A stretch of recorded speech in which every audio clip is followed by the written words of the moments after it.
are becoming more and more dumb. That might seem a little bit harsh, but please let me explain. AI has been relevant for about 4 years now, and its impact on us is becoming very scary.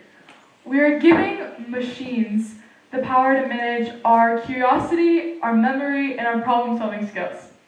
Hello, if you don't know me, my name is Frida, and today I'm going to try and convince you all to use less AI and start to think more for yourself.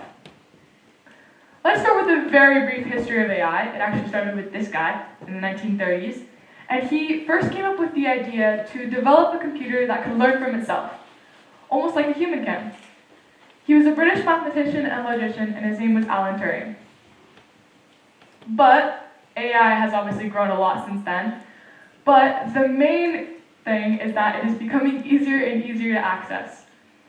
Not only that, but before ChatGPT, programmers had to code each AI to its own specific task. But now, after a bit of training, it can create ideas and give you paragraphs of information off of a single prompt. Now, I used to think that AI would just be those robots that you see in Star Wars.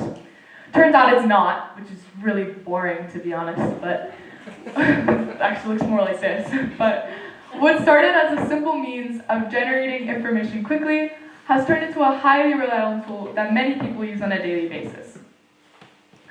I'm sure most people in this room don't want to hear me talk about this just because you think I'm an AI hater, and I'm not. When used correctly, AI can be very useful, but there are some downsides that we should be aware of. Let's start with the pros, though. We've all seen this screen before. AI is without a doubt convenient. From, can you give me a completed plan and essay for my personal project? Or, can you complete this worksheet on the conjugations of der, die, and das? Not as if I ever search these things up. This is obviously research that I've done, of course. AI is much more efficient than humans, in the sense that it is quicker and can retain lots more information than the human brain can. Not only that, but companies like Google, Microsoft, Amazon, and Apple will use AI for analysis, predictions, and completing time-consuming tasks. Now on to the cons. These are a little bit longer. A study from MIT, done by researchers from Google and the University of California, they made an estimate on how much energy the training process of AI uses. Before I continue, I want to explain how the training process of AI actually works. It simply means that you are feeding lots of data into the AI because then it will learn to make decisions and predict outcomes from humans.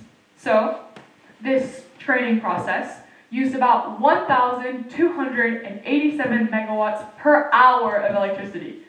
That's enough for you to charge your average laptop, like that one on stage, for a year and a half. A lot of charging. Also, it generated 552 tons of carbon dioxide. To put that into perspective for you, that would be like you driving a standard car from Lisbon, Portugal to Moscow, Russia, 438 times in a row. Yeah. If you didn't know, AI also uses fresh water to cool down its systems because they heat up very quickly. A UN environment report said AI-related infrastructure may soon consume 6 times more water than the country of Denmark, which has a population of 6 million people. This is a big problem when 1 in 4 people globally, or 2.1 billion people, do not have access to clean drinking water.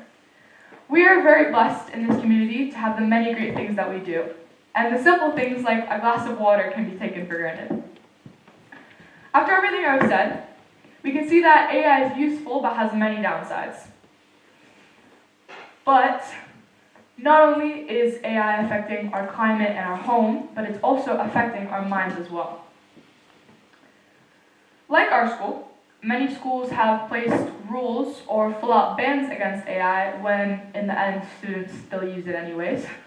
Whether you are a 4th grader or a 12th grader, maybe even a teacher, I'm sure you've been exposed to some forms of AI. But, to be truthful, the IB program is difficult with all the 12th graders in here know what I'm talking about, with the extended essay and the many exams, school life can become stressful. But resorting to AI should not be the answer. Before I continue, I want to say that AI is a very vast topic, and so I don't bore you all. I'm not going to cover all of them, but there's one topic I want to highlight. A journalist from The Atlantic said AI could completely reorientate our relationship to knowledge, prioritizing rapid and detailed and abridged answers over a deep understanding of the topic. And he is right. It seems that nowadays people are just trying to find the quickest and the best answer without thinking about it first. And there is your problem. Without thinking. What is the true meaning of learning? Not just randomly finishing an assignment hoping to get a good grade like a 7 or an 8. It has a bigger meaning than that. The Romans, the Greeks, the Egyptians, these great civilizations built life around learning and how much one could know. Their great advances in society and technology have influenced us to this day. Knowledge is the basis of life, and we still have to remember that. Presently, we have to understand that learning is not just something we are forced to do because we go to school. It takes time and it takes effort. Like the saying quality over quantity, I would say most of our teachers are not looking for endless, meaningless words created by an AI. They're looking for a true representation of what we know. Any fool can know, but the point is to understand. That sounds very smart, but I didn't say it. Albert Einstein did, so I still learned it. But take it from someone who has missed her fair share of deadlines and assignments because I am a huge procrastinator. I know you must all be thinking, how is she even giving this TED Talk? But when I started middle school, I had such a hard time and I really did not like going. I found it so complicated and difficult and hard to understand. But when I took a step back and I organized myself, I realized that I enjoy learning different languages. And I enjoy learning different classes like math and IMS. I enjoy learning different viewpoints and ideas. So trust me when I say I get what it's like to feel the stress of work and not wanting to do something just because it seems too hard, or it seems boring, or I don't really feel like doing it. But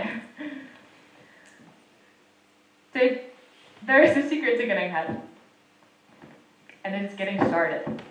It is breaking down your complex and overwhelming tasks and breaking them down into smaller, manageable ones, and starting on the first one.